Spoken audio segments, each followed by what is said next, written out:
Jen Shah, a former star on The Real Housewives of Salt Lake City, was released early from federal prison this week after serving less than 3 years of her 6.5-year sentence. Shah, who during one season of The Bravo show had the tagline, "The only thing I'm guilty of is being Shah-amazing," pleaded guilty to one count of conspiracy to commit wire fraud with telemarketing back in 2022. At the time, the DOJ claimed from at least 2012 until her arrest years later in March of 2021, she was behind a nationwide telemarketing fraud scheme that amassed thousands of victims. Prosecutors said that her ruse targeted vulnerable and elderly people, and they, quote, were defrauded over and over again until they had nothing left. In a February 2024 letter to People magazine, she wrote, quote, "In my daily prayers, I ask God for the courage to realize I am worthy of a second chance," and added, quote, "I am finding the courage to set my fear and guilt aside." Shah was released from a minimum security federal prison camp in Texas to community confinement, where she will serve out the rest of her sentence at home or a halfway house. Criminal defense attorney Lauren Johnson-Norris joins Forbes True Crime to discuss.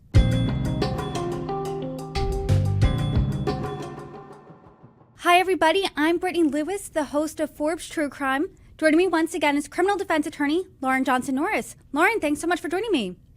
Hi, Brittany. I'm glad to be here. This is a case that has really taken the Bravo world by storm ever since authorities stormed that Sprinter van a few years back on an episode of Real Housewives of Salt Lake City. And one of the stars on that show, Jen Shah, she's a former star, obviously, because back in 2022, she pleaded guilty to one count of conspiracy to commit wire fraud with telemarketing. This week, though, she was released early from federal prison after serving less than half of her 6.5-year sentence. So to start off the conversation, what are your thoughts on the news? Let's be clear. She has not been released into the regular world at large. She has been released to community confinement, which means she's either going to be in a halfway house or in home confinement. So this is a step toward re-entry, but this is not full re-entry into society. She is still going to be supervised by the federal prison. She is still going to owe significant restitution, and she's going to have to continue to demonstrate good behavior and programming and the kind of conduct that will earn her a release eventually. It's reported in August of this upcoming year. And to that point, like you said, she either has to go under house arrest or to a halfway house. That's essentially house arrest, right? So you're confined to your home only or that halfway house only. Right. So there really are two options. One is that she remains in a halfway house. That's a shared living environment with other inmates or folks who are stepping down into reentry. And in those environments, there is programming. It's very structured. That's a step toward the being in the community at large. Alternatively, she could be in home confinement, which is actually in her residence or a similar residence within the jurisdiction. And that involves usually GPS monitoring, as well as required programmings and other steps to reenter into society. I do want to lay out the details of this nationwide telemarketing scam, according to the DOJ, because there were critics of Jen Shah being released early from prison, and I know that she's going to community confinement, but some critics said, is that enough? Is that enough hard time because the details in this scheme were just so egregious? And here's how the DOJ described this operation. Sales floors would sell phony business services with these promises of financial security to thousands of victims. And Jen Shah's role would be identifying people who were more susceptible to buying these fraudulent business services, like vulnerable people, like the elderly, and she would then sell their contact information to the sales floors. Then she herself eventually owned and operated one of the sales floors. The DOJ said that this scam conned some people out of every penny they had, that the sales floors took and took and took until these victims were left with nothing. Have you ever seen someone involved in a similar crime like this get out early? Well, let's be clear, this is egregious because the crime involved preying on and exploiting the elderly. With an elderly population, the problem is compounded by the fact that they'll never earn back the money that was taken from them because they relied on that money for the rest of their life and are not in a place in their life where they can be able to work to get it back. So it's especially egregious, and of course it's a vulnerable population. I will say, however, it was not what we call a crime of violence, which means that there was an actual physical violence involved. There weren't other aggravating factors that sometimes we see people have to serve the full sentence or remain released for a significant longer period of time. In this case, it's actually rather ordinary that someone with a similar type crime would be incarcerated for a term, but could earn back good time credit, can do additional programming to earn the ability to enter the community sooner. And so while this is a high profile case, there's really nothing about the high profile nature that leads her to get out earlier or for the prison to look at things differently. I'm curious if the prison or law enforcement at all looks at this case differently because she apparently had this elaborate years-long cover-up where she was lying, she was directing other people involved in this scheme to lie, she was putting bank accounts and other things in other people's names, she was moving some of the scheme overseas. Does that play a factor here, this elaborate cover-up? Well, ultimately, what only plays a factor is what she pled guilty to.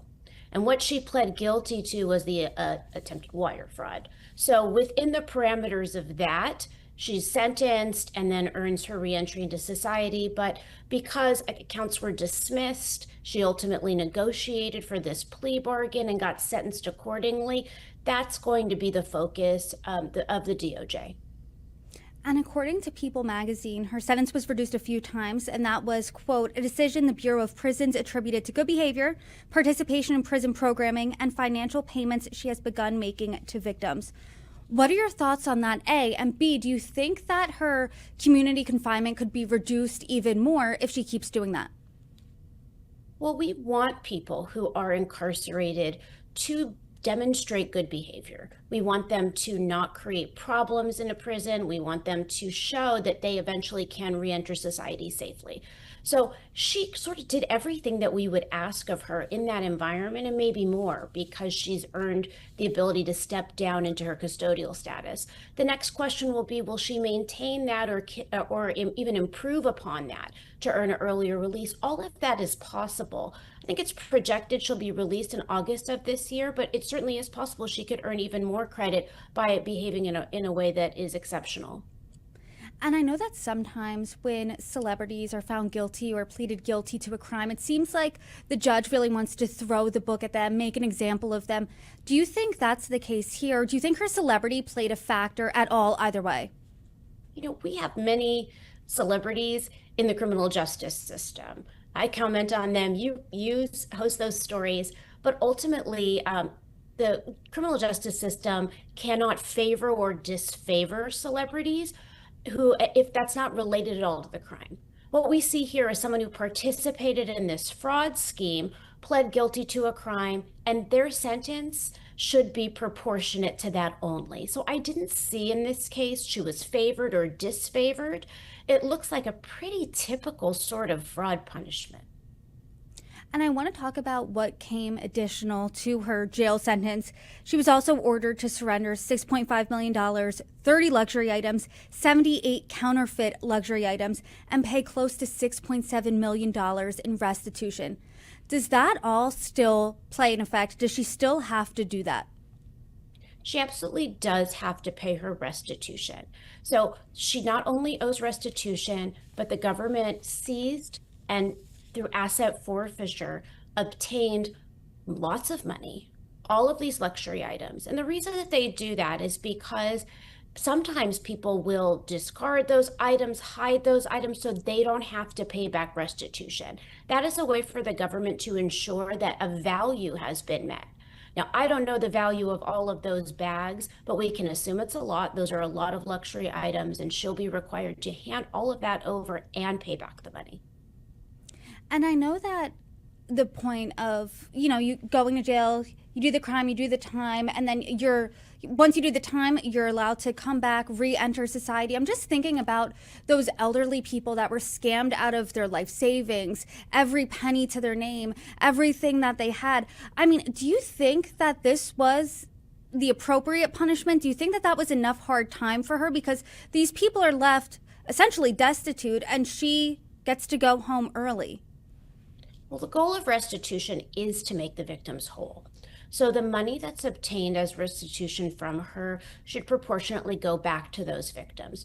Though the trauma of being involved in a fraud like this and other types of, you know, the way that it disrupted their lives is something that can never be made fully whole. We strive in the criminal justice system to make victims whole through these types of orders, but it really would be up to the victims to decide whether or not they think it's fair. And the justice system just strives to do the best it can with the facts it has. And Lauren, per usual, I appreciate your expertise here. I appreciate your insight. Thank you so much for joining the conversation. You're welcome back anytime. So glad to be here. See you soon.